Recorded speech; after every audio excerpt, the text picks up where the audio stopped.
you would have expected that if not nipped in the bud, the situation should have been brought to the barest minimum. But unfortunately, I think we have to go down the history lane and also dig from the root of the foundation. What are the causes of this crisis? Because we brought all the parties to the round table, we brought the traditional rulers, the community heads, and what have you. But this still exists, this still persists. So we should now go perhaps out of the contemporary method of doing things. Perhaps use intelligence.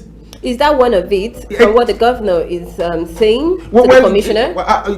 It's not intelligence to me, because the governor asking the commissioner to give an Would that really have an effect on the state if there is an hourly report given to him? That's what we should be asking ourselves, because again, will the commissioner be on field 24 hours? Because if you are saying, give me an hourly report, you are saying, okay, you must update me. The commissioner can be there physically 24 hours. He has other things to do. But his personnel that will be deployed there, how will the commissioner be also sure that he's getting the accurate hourly report? Because perhaps if I am a personnel, for instance, I might also want to make the commissioner feel that I am working, and maybe bring up a kind of concocted story if there is nothing to give hourly.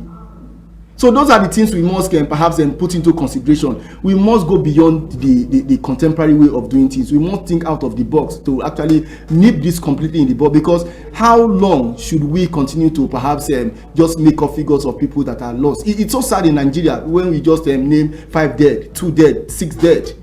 It's an anomaly. And of course, the early report wouldn't do much good to the state. Absolutely. We're just going back to the normal way we've been doing something. At the end of the day, maybe we issue a report and it all ends there. Nigerian lives matters. All right, now back to the protest, back to the NSAS protest. The protest is fast growing, even more than what we can actually think of. Now it's having a bigger picture. Now, what is your thought on this? Because the NSAS activist group called Anonymous have actually hacked into the federal government accounts. That's their Twitter and of course their website, and have given the government 72 hours ultimatum. What would you make out of this? I think it's embarrassing, and I am expecting that by now the government should be on their toes and perhaps try as quick as possible and to make. If not, you can't actually meet all the demands of the youth. But again, I think I must go back to the visit seat. One of the very things I am happy about among the demands by the youth is the fact that they are also putting the consideration of the welfareism of the police officers into consideration that government must give them. Over the years, there has been a massive neglect of the police. The police force. I am a barrack, and I know very well that you are also a product of the police barrack. If you go to the Queen's Barracks of this world in Lagos, the Falomo Barracks, the police are living in a dehumanized state. If you put somebody in that kind of situation, you don't expect the person to go out and give you the best. And again, having gone through that kind of dehumanized state, you give the person a gun. The next thing the person thinks of is how to extort and make his family comfortable. Because he's got power on him. Exactly. So government must now start thinking of how to meet the demands of the youth. And in overall, what this is just centered around is accountability on the part of government and government officials. You don't occupy public offices and forget your roots. No, you must be accountable to the people, because now it has opened a new dynamism. And if we don't perhaps quickly take care of this, next might just be an untold story. Now, again on the NSAS protest, it has taken a different dimension in Kaduna. There's a different echo there, where the people over there are requesting that SARS should be deployed to the north or to the northern states for them to fight banditry, kidnapping, and other criminal elements. What do you have to say about this? Well, some people might tell you that it's actually a very soft one. But again, if you are so good in perhaps profiling a Nigerian youth from the outlook, I think you should do better in the Northeast. But then what should we expect from all of this? Well, at the end of the day, like I said, I think it will be for a better Nigeria. I'm actually against youth restiveness, but if you look at it, so many factors culminated into this. Why is government now rushing to meet ASU's demand? Those are the questions you're asking yourself. 90% or less than that, but an average numbers of youth on the street are actually not employed, well-educated, exposed. They are not, but again, they are not fully engaged. So restiveness will culminate. And again, you ask yourself, why is government now also lifting a ban on contact sport just yesterday? It shows that government should be sincere and perhaps show some level of sincerity to the people.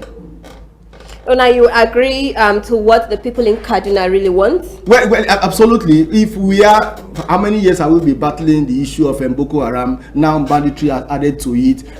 Commission of arson, in perhaps going into the houses to burn people, and also cattle rustling and what have you. You must tell yourself too, we have inadequate personnel doing this, because sometimes you even see some elites in the society, 4 or 5 security personnel guiding one man. Last time I was traveling along the Lokoja Abuja Expressway, and because of the renovation going on in the Lokoja Bridge, we were stuck there, and I saw one person, just one person, Dakore, having 9 security mobile policemen guiding him, and each of them was carrying not less than 3 magazines. One was even carrying 5 magazines. It was so heavy on him. I was sympathizing with him. Just one man. And in the northeast, in the north, again, not even in the north, across all parts of the country, we are saying there is no adequate personnel to tackle insecurity. We shouldn't be deceiving ourselves at this point. Okay, away from the SARS issue, police raided Cross River Baby Factory in Cross River State and rescued pregnant women and babies. Now my point is this: how did they become victims, and how can they end these atrocities this minute? It's a societal problem, but again, you can't have a society where you don't have criminal elements. Anybody who gets involved in that, I don't think there's any excuse getting into baby factory, getting teenagers from the street and the innocent ones to perhaps make them a baby factory. If you get to these factories, having gone to some as security journalists, and also when they are being raided, you see teenagers being exploited with pregnancy. It's criminal. We must treat those who perpetuate this crime with the highest laws of the land to make them as deterrent. But where a situation, again, somebody is arrested, and sometimes when you follow up, the police can't even give you an adequate information on the stage of prosecution.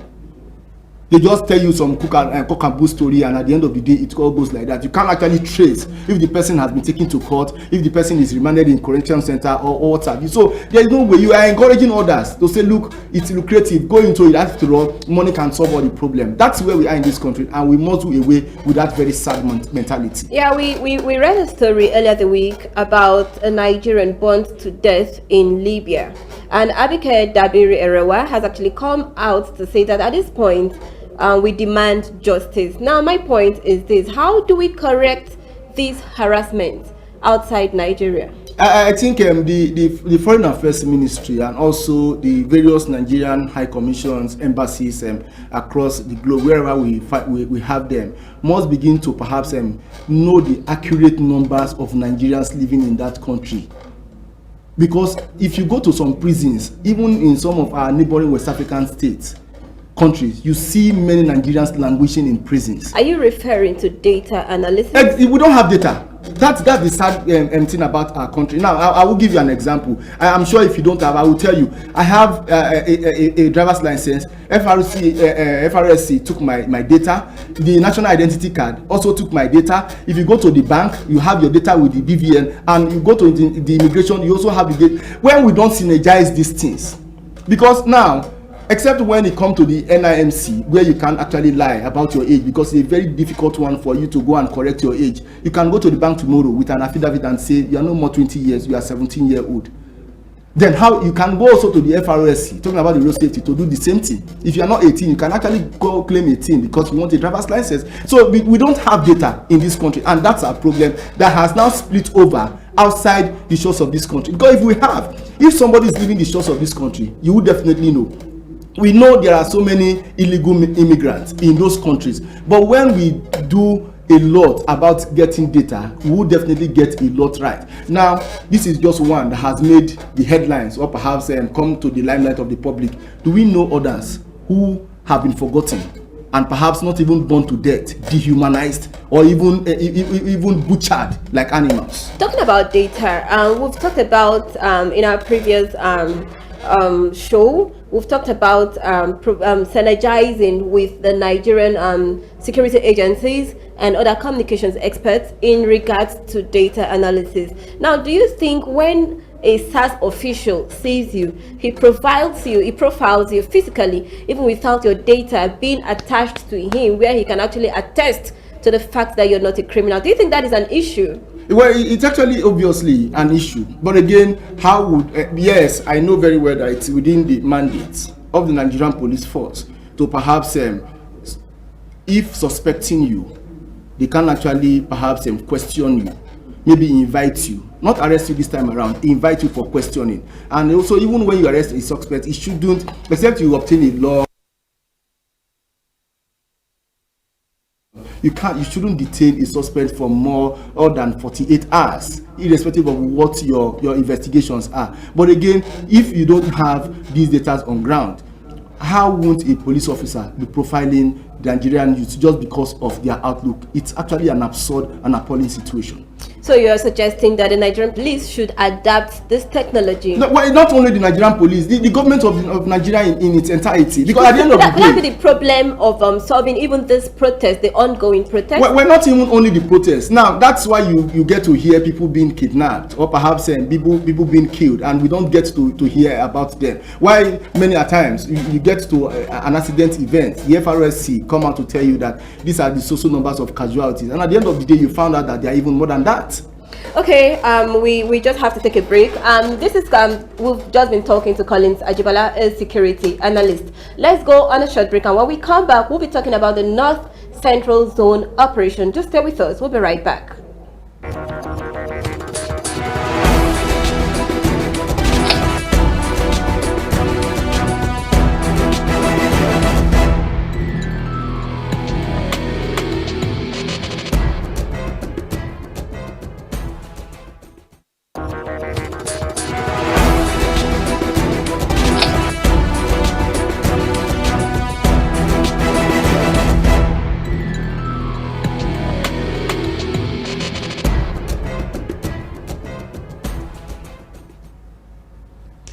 Welcome back. Is still on to public intel. Now, in the North Central Zone, there are 4 operations being conducted presently by the Nigerian Armed Forces and in collaboration with other security agencies. We have Operation Wild Stroke covering Benue and parts of Taraba, Abuja, Nasarawa, and Kogi State.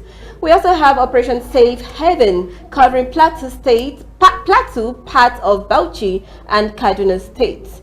Operation Wild Punch covering Kaduna and Niger State, and Operation Thunder Strike, which covers the Abuja-Kaduna Expressway. No doubt, these operations have achieved a myriad of successes, including neutralization and arrest of several armed bandits and their collaborators. The Nigerian Armed Forces have continued to reinvigorated clearance operations with remarkable successes against criminals operating in the zone, leading to gradual restoration of economic activities. On today's show, we'll be looking deeply into the North Central operation with Collins Ajibala, who has been in the studio with us. Collins Ajibala is a security analyst. Thank you, Dakore. Thank you for standing by. Now we've seen several military launches of several operations, from Operation Wild Stroke to Operation Safe Haven, down to Wild Punch, and down to Thunder Strike. Now, having so many, why do we have so many tags when the objective is to eliminate bandits? It's actually a very big question, but I think it's just on the part of the Nigeria Armed Forces, a kind of getting an identity and also delegation of duty, again, to perhaps maybe have a form of accountability. We must give them kudos. But again, as you asked, I think we shouldn't be just name tagging operations. It is the same identity, the same objective of what? Curbing insecurity, bringing peace and stability to the communities and also the dwellers. But again, I think it's just a military term to say, okay, this is what we want to do. It might not really have any effect on the operation, but just an identity. So that at the end of the day, but if you look at it again, sometimes I think the military also took into cognizance the fact that they want to identify with the community, because when you hear some names of the operations, operation this and that, you can actually trace it to either something historically to the communities. So it's just might just be a kind of making the community feel a sense of belonging, to say, look, we know you, we are part of you, we are against insecurity in your place, and we are here to actually render that support to you. So we mustn't dwell on the fact that this name tagging of the operations are actually not in good light.